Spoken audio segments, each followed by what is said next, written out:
Hi, this is Ernst, helping you grow, change, and live a better life. Today in the video series, to my younger self, this is the first video. I want to share something with you I learned when I was pretty young. Actually, something I stumbled upon. Something that happened because I experienced something. Something that was painful, something that was life-changing, something that was unexpected. The story starts when I was 6 years old. I came to Canada. I was 6 years old. I was about to be 7. It was exactly 1987. I remember I was young, obviously, but the thing I remember most was the fact that I was mostly, there wasn't many of us. By us, I mean many black people. I remember in school, I remember one of the schools that we went to, I was the only one in class, and or maybe there was another one in the school, so we were like two black people in the whole school. And I remember that was pretty hard for me because being born in Haiti and coming from Haiti, we were basically, everybody was black, your family was black, your neighbors were black, and everybody spoke the same language. So when I came here, actually in Montreal in 1987, I had the language barrier because obviously I didn't really speak French, I only spoke Creole. And for me, first it started by learning that language, learning French. That was the first barrier. The second thing was in school. When you're the only one like yourself, it's pretty hard. You feel like an outcast, and you feel judged. You have those comments. You can't really relate to anybody because there's only you. Everybody's different. And one other thing too that I will mention is my stepdad was white, and basically what happened is he went to a vacation in Haiti and met my mom, and I guess things clicked, and we moved here with him. For me, that was very hard because I didn't get why we were leaving home. I mean, all our families were there, all our friends were there, everybody we knew were there. Then we're coming to this place that we don't understand the language, we don't speak the language, and nobody is really there to help us, support us. It was basically just the three of us, me, my mom, and my brother. Because when we were in Haiti, there was a lot of us. I mean, there was a lot of cousins, uncle, and a lot of family. And coming here alone, experiencing a lot of things I didn't experience when I was in Haiti, obviously, because everybody was black. I mean, except you were tourists, but everybody was black, so it was like home. Yeah, it felt like home. But here, I really noticed my skin color when I got to Montreal in 1987. That's when I noticed that I was black. Before I was just Ernst. I was just like everybody else. Everybody was the same. So when everybody looks the same, you don't really look at the color. But when you're the only one in your class, or there's only another one in school, then you really start to notice that you're different, and they'll let you know that you are different. That was an interesting experience, to say the least. So I remember for some reasons, I don't know why, but for some reasons there was a few things going on at home and going on at school that made school a lot harder, and that made learning a lot harder, and that made being there pretty hard. So what happened was basically I ended up flunking 4th grade. I don't know, I guess the other grades happened, everything was fine, but I guess we reached a breaking point. I guess my mom and my stepdad. And at some point, my mom noticed that we were not doing well, things were not good, and she decided to end the relationship, get a divorce, and we moved to a different neighborhood. But right before that, the school year before was the year that I flunked fourth grade. And as my young self, I don't remember how it felt failing fourth grade, but I don't know. But what happened next was very amazing. What happened after is my mom left, took us, and we moved to another neighborhood. We're living like in a white community, and my mom moved us in a black community. That was very interesting here in Montreal.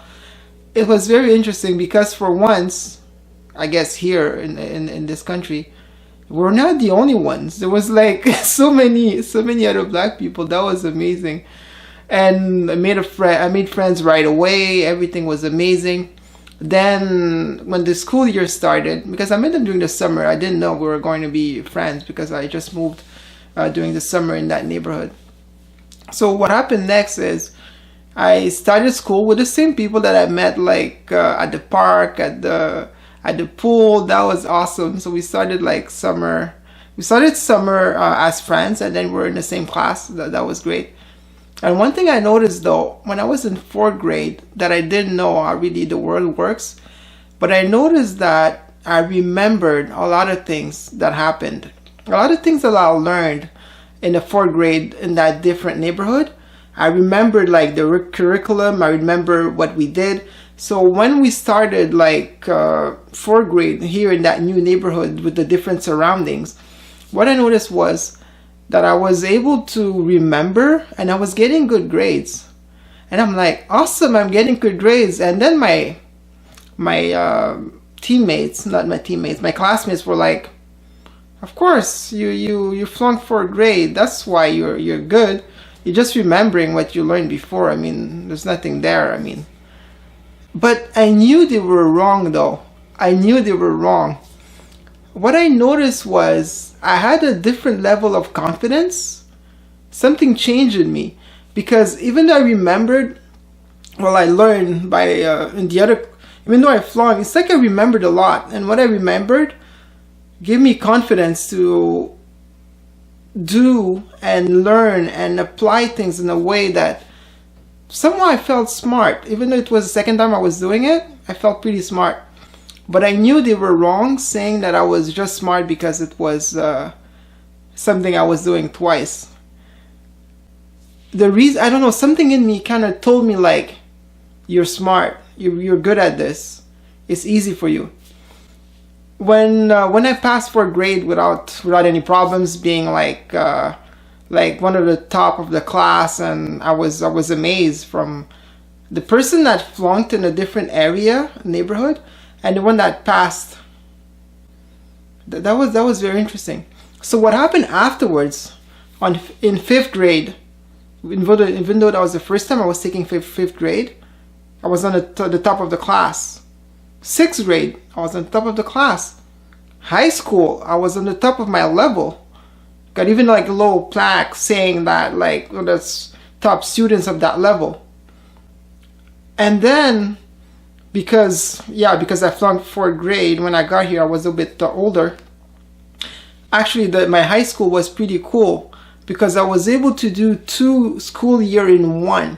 So I did like here what we call like Sec 2 and Sec 3. Like I was able to do 2 years in one. And what happened was that year I did 2 years in one. At the end of the year, it's like they were having a little award or something, and I won on stage, and I won like the smartest kid in that level that did like 2 years in one. And in the Sec 5, I was still smart. I was still part of the smarter kids. I was still on top. And Sec 5, I was still on top, getting like super high grades.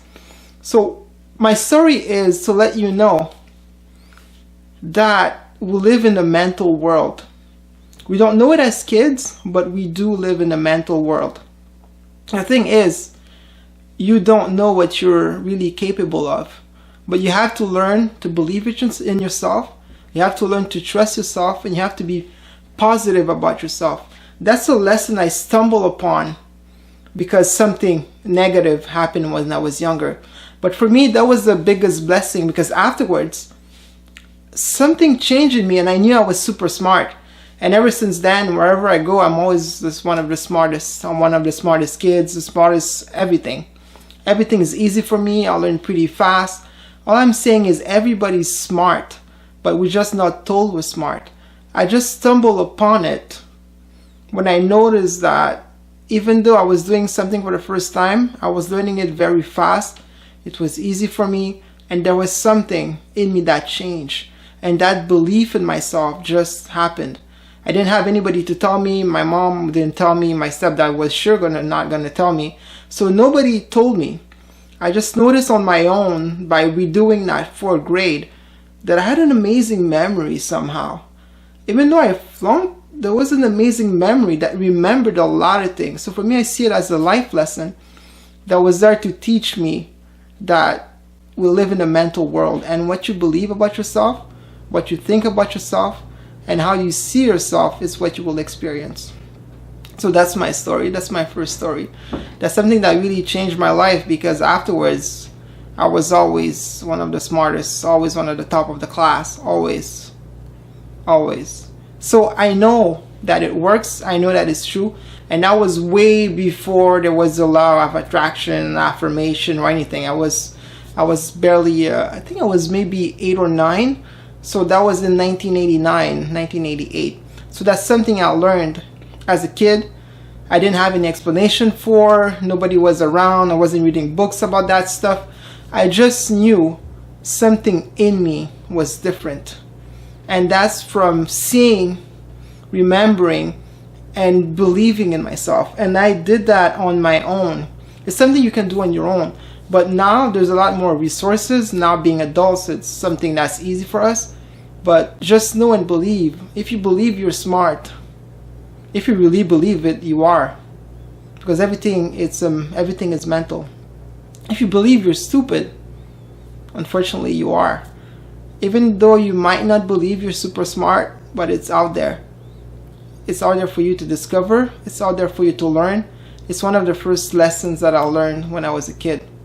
And that I've taken pretty far, because there's a lot of times, there's a lot of things. I still sometimes feel the fear, but I remember who I am.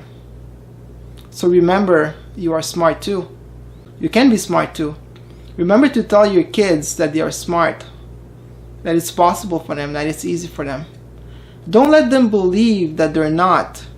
Because as you can see, as my example, when I was told that I wasn't and I believed it, then I noticed on my own that I was.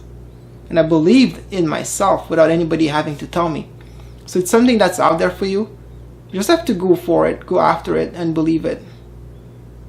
If you believe what other people are telling you, then you will become exactly that. Other people's opinion of you don't have to be your reality. You get to choose your own reality. You get to choose. And once you've chosen, don't let anybody convince you otherwise.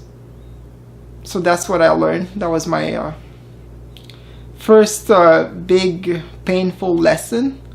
But for me, that had a big impact and made everything so much easier. And even to this day, it's nobody can tell me otherwise, because I know the truth. And now you know it too. On that note, have a good night.